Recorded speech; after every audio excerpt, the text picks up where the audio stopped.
नमस्कार भाइयों, स्वागत है आपका मेरे नए ब्लॉग में।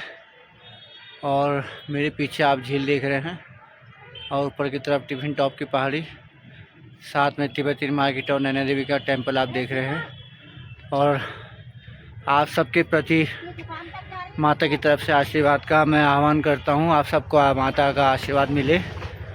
और आज की बात करूं तो आज बात करने वाले हैं मेरे भाई बिच्छू घास के बारे में।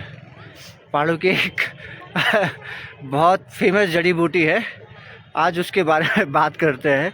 अब आप सोच रहे हैं हंस क्यों रहा है भाई, वो घास होती ऐसी है कि जिसको लग जाती है या तो हंसता है या फिर रोता है भाई। जब मुझे मेरे माता पिता ने लगाई थी मैं तो बहुत रोया था और कभी कभी हंसा भी था जब कम लगी थी। तो चलिए आज उसके बारे में ही आपको मैं बताता हूँ। बिच्छू घास आखिर वो चीज़ है क्या जिससे हमारे जो दादा दादी नाना नानी सब स्वरलोक पधार गए वो तो याद आ जाते हैं। आज उसके बारे में कुछ आपको बताता हूँ। दोस्तों, हमारे चाचा जी हैं, देखिए ये उसी बिच्छू घास को तोड़ रहे हैं और सुरक्षा के लिए देखिए इन्होंने हाथ पे लगा लिया है कपड़ा। तो सोचिए कितनी खतरनाक चीज़ होगी कि इन्होंने हाथ पे ये कपड़ा लगाने के बाद इसको तोड़ रहे हैं। तो चाचा जी जरा एक बार मेरे को पकड़ा देंगे इसको आप, थोड़ा मैं अपने दर्शकों को नज़दीक से बताऊँ। भाई ये देखिए, इसमें कांटे देख पा रहे हैं, ये कांटे देखिए, बहुत ख़तरनाक चीज़ है। अब इसको मैं घर लेके जाता हूँ और अभी घर जाके आपको मैं इसके बारे में पूरी जानकारी देता हूँ, बताता हूँ कि भाई साहब ये चीज़ ने पहाड़ों में जो रौला मचाया ना, और किसी घास ने नहीं मचाई है। तब तक बने रहेंगे मेरे साथ, थोड़ी देर बाद फिर मैं आपके बारे में आपसे इस बारे में बात करता हूँ। तो मेरे दोस्तों, हमारी बात अधूरी रह गई थी। अब मैं घर में आ गया हूँ, कपड़े वगैरह बदल लिए हैं, भोजन भी तैयार हो रहा है। तो जिस घास के बारे में बात कर रहा था ना भाई साहब, ये देखिए उस समय तोड़ा था, अब तो थोड़ा ये हल्की हो गई। देखिए इसको कहते हैं बिच्छू घास। बचपन में भाई साहब बहुत लगाई है हमको ये, हमारे माता पिता ने इतने लगाया ना हमको, स्कूल से आके अगर हम कुछ गलती करते थे तो बहुत लगाते थे हमको। और शरीर के जिस हिस्से में ये लग जाए मज़ा ही आता था, सारे याद दिला देता था ये पूरे खानदान के कितने लोग हैं। और इसकी एक खास बताऊं, जहाँ पे भी ये घास होती है इसके आसपास इसका एक तोड़ भी होता है। बिच्छू घास इसलिए बोलते हैं इसको क्योंकि जब लगती है तो ऐसी लगती है कि बिलबिला जाता है आदमी। और इसका जो तोड़ है वो भी मैं साथ में लेके आया हूँ ताकि आपको दिखा सकूं। तो चलिए इसका मैं तोड़ भी आपको दिखाता हूँ।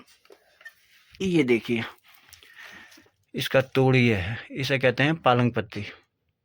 जहाँ पे ये घास होती है ना बिच्छू घास, इसके ही आसपास ये घास भी पाई जाती है। तो करना क्या होता है कि जो ये घास आप देख रहे हैं इसको आपने ऐसे तोड़ लिया, और तोड़ने के बाद क्या है, आपने इसको ऐसे मसल लिया पूरा।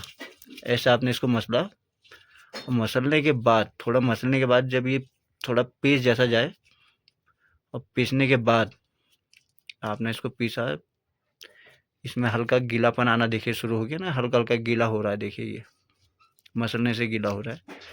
गीला जब ये हो जाए तो उसके बाद इसमें से क्या होता है कि एक रस निकलता है। जो इन पत्तियों का रस होता है, जिसको पालक पत्ती जिसको कहते हैं, उसका एक रस होता है। देखिए ये देखिए, आप देख पा रहे हैं, रस दिख रहा होगा। ये देखिए मेरे हाथ में देख रहे हैं। बस जितने हिस्से में आपकी घास लग गई उतने हिस्से में आप इस रस को लगा दीजिए। कुछ देर बाद जो बिच्छू घास का असर होता है इस घास का, वो असर ख़त्म हो जाता है।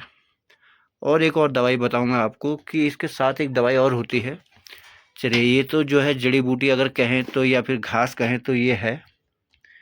मैं तो पकड़ भी बड़ी सावधानी से रहा हूँ, अगर अभी लग गई तो 3-4 दिन तक ये असर दिखाएगी। इसका एक दूसरी जो इसका उपाय होता है वो मैं आपको बता रहा हूँ।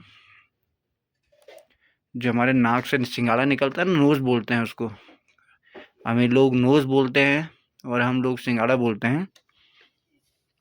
तो जिस हिस्से में आपकी घास लग जाए उस हिस्से में अगर आपके पास उस समय नोज़ आ रही है तो वो नोज़ आप लगा लें, अपने नाक लगा लें, सिंगाड़ा लगा लें, उससे भी आराम मिलता है। या फिर एक आता है सरसों का तेल, कड़वा तेल कहते हैं जिसको, वो तेल आप लगा लें, वो भी बहुत फ़ायदा देता है, इसके असर को कम करने में काफ़ी मदद करता है। पर भाई साहब ये देखिए कांटे इसके, क्या चीज़ बनाई है भाई साहब कुदरत ने।